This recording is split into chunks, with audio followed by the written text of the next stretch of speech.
I just want to show you something that nobody makes a YouTube video about. Not a beach, not a budget, not a breakdown, not a list of reasons why the Philippines is amazing or a list of reasons why you should be careful. Just none of that. Just a week, my week, the actual one that just happened. Because I've been reading your comments, and for a while now, I know what you're really asking. You've seen the highlight reels. You've seen the warnings. What you can't find anywhere else is just, what does a regular week look like for a guy who actually lives here? Not performing, not packaging it, just kind of living it. This is that video, and nothing special happened this week. That's kind of exactly the point.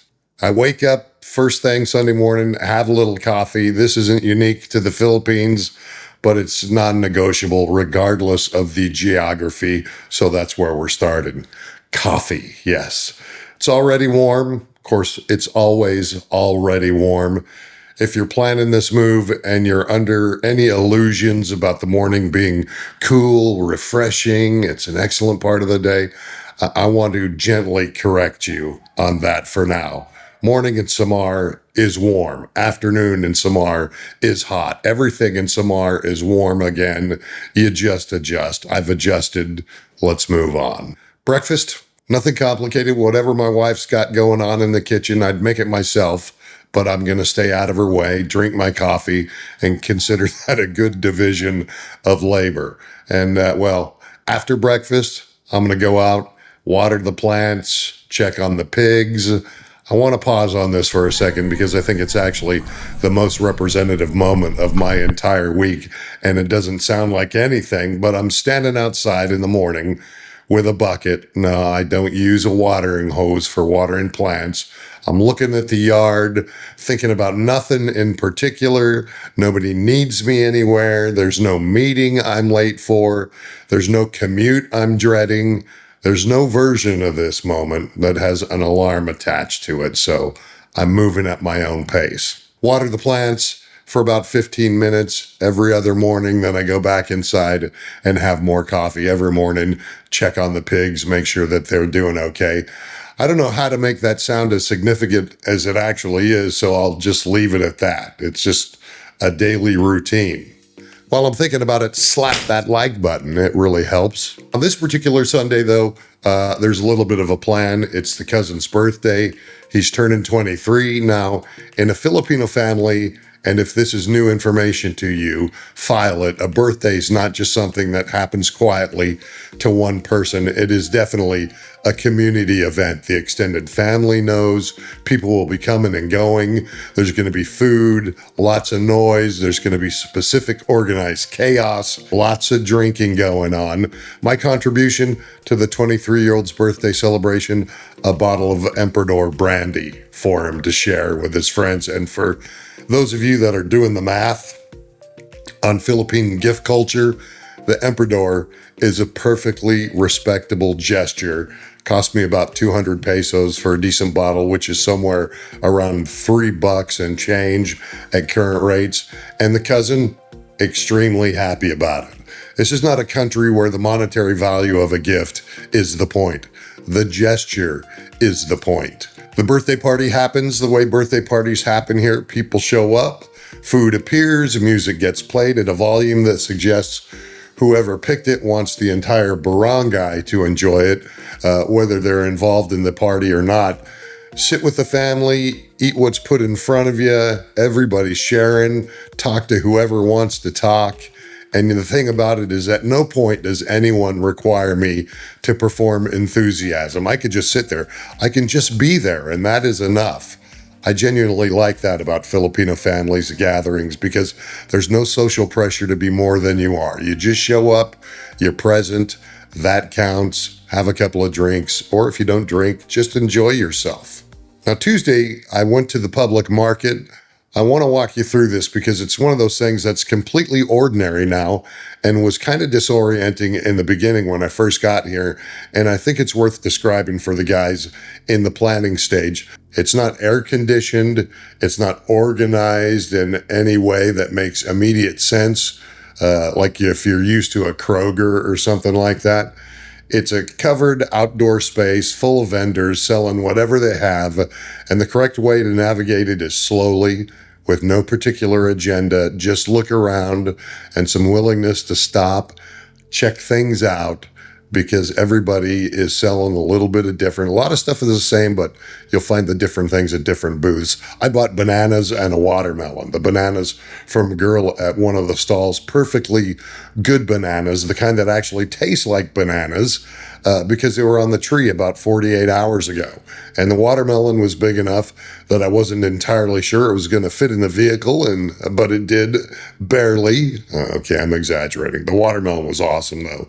The total cost for the bananas and the watermelon, about 400 pesos, which is, in today's rate, roughly about $6.40, somewhere around there, for a watermelon and a bunch of bananas that were probably growing last week. So that is a hell of a deal as far as I'm concerned. I don't point this out to perform amazement about it. I point it out because it's Tuesday, and this is just what Tuesdays cost at the market after 4 years. It's just Tuesday. But I remember the first time I bought fruit here and did the peso to dollar conversion in my head and stood there in the market for a second, recalibrating my entire sense of what things cost. If you haven't had that experience yet, it's coming, and it's a good one. Sorry, the wonky eye again. It's just been bothering me the last few days. All right. Now, this was part of the week that required a little bit of patience, and I want to include it specifically because I think a sanitized version of Expat life that only shows you the watermelon and the birthday party isn't a full picture, and this still hasn't come to fruition, and it's been a little bit annoying, but we're working things out.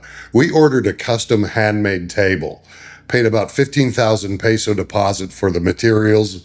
Good so far. Table's getting made. Everyone's happy. Delivery is coming up. Then we get a call. They need another 5,000 pesos for varnish. Now, in the Philippines, this kind of thing happens. It's not always malicious. It's not always a scam. Sometimes it's just genuine that the materials cost more than anticipated or something wasn't accounted for. And sometimes it's someone testing what they can get away with. The correct response in either case is roughly the same. My wife handled it. I want to be clear about this because it's actually important, practical information for guys planning this move. In situations like this, your Filipino wife is your most valuable asset, not because you can't handle it yourself, but because she understands the cultural register of the conversation in a way that I, 4 years in, still am working on. She told him no on the 5,000. She said, I'll send you 3,000. They accepted. Table's supposed to get delivered on Friday. No delivery charge, but now it's delayed because the table isn't finished yet. And hey, that's just Filipino time. You have to just suck it up.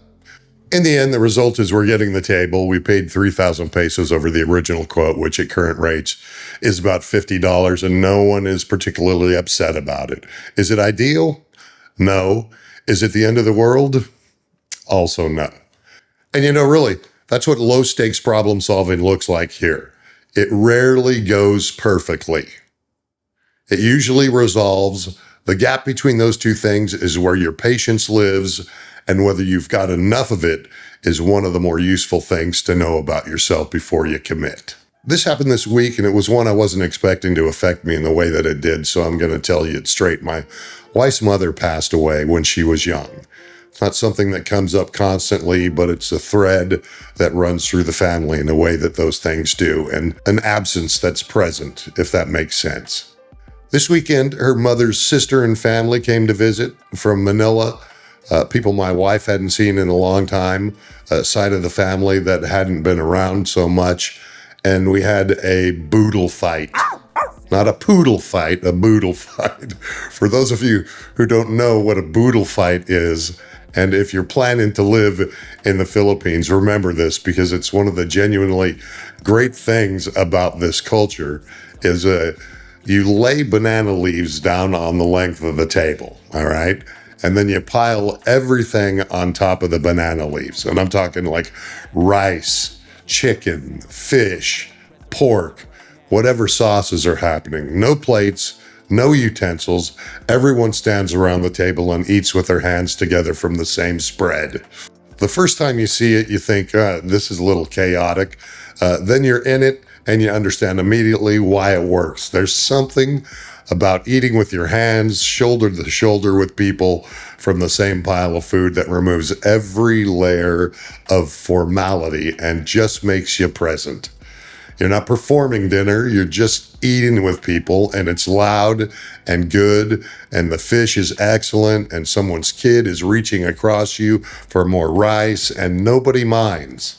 I stood at the table with my wife's family, the side she hadn't seen in years, the side that connects back to her mother, and I thought, I would not have this moment anywhere else. Not a version of it, this specific moment. In this specific place with these specific people eating off banana leaves on a Sunday afternoon in Samar province. That's not something I put in the budget spreadsheet 4 years ago. It showed up anyway. Now, since I called this video Wednesday, and I should probably account for the actual middle of the week, Tuesday, most weeks, looks like this. I'm in my office. The AC's running because the office is where I think, and I think better when I'm not sweating through my shirt, because you'll sweat, but I'm working on video content, scripts, research, whatever's next in the production schedule. Sometimes I'm in here talking through ideas. Sometimes I'm editing. Sometimes I'm doing the kind of planning work that doesn't look like anything from the outside, but it's actual foundation of what gets posted. This is my version of work now, not because I need it financially, because I like it. Because having something that occupies your brain and gives your week some structure is, and as I've said in other videos, one of the more underrated requirements of successful expat life. The guys who move here with nothing to do find out fairly quickly that unlimited freedom without any purpose is its own kind of problem. Put yourself to work. Put yourself to use. I have a purpose. It's this. The channel, the content, the ongoing project of being useful to guys for where I was 4 years ago. That's enough, more than enough for me, actually.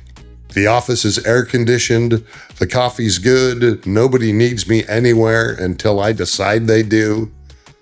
On a scale of worst ways to spend a Tuesday, this isn't going to rank on any kind of worst day.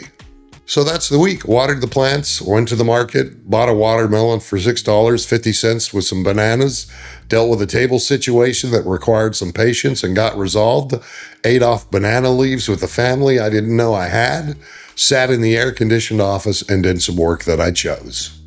Nothing particularly remarkable happened. Nobody filmed a highlight reel. The sunsets were fine. Of course, they're always fine. It's the Philippines. The sunsets are doing their job, but that's not what the week was about. The week was about ordinary life on the other side of a decision I made 4 years ago. And I went to bed most nights this week thinking, it was a pretty good day. That's the whole thing. That's what I've been trying to tell you across 4 videos in that sentence right there is maybe the most honest version of it. You're not moving to the Philippines for the dramatic moments. There will be some, for sure. You're moving for the Wednesday, the Tuesday in the air-conditioned office, the Sunday morning with the hose and the plants and the coffee and nowhere to be, the market on a weekday, where a watermelon costs less than a cup of coffee at Starbucks back home, the birthday party of the 20th-year-old cousin, where your contribution is a bottle of brandy and your presence, and that's genuinely enough. If that version of a day sounds like something you could be happy inside with, not just tolerate, then the math probably works and the plan probably works, and the only thing left is deciding to go. If it doesn't sound like enough, if you need more noise, more structure, more of the external machinery of a certain kind of life, that's useful information too, and there's no shame in it. Better to know it now. The rest is yours to figure out, but if you got questions along the way, you know where to find me. I'll be in the office, AC on, coffee going, probably talking into a camera about something. Hit subscribe. Be sure to give us a slap of that like button. And always remember, be excellent to each other. This was never about the Philippines. It's about how you show up when you get here. check out these couple videos here. I think you'll find them interesting. Thanks for watching. Have yourself an excellent day, and we'll see you in the next video.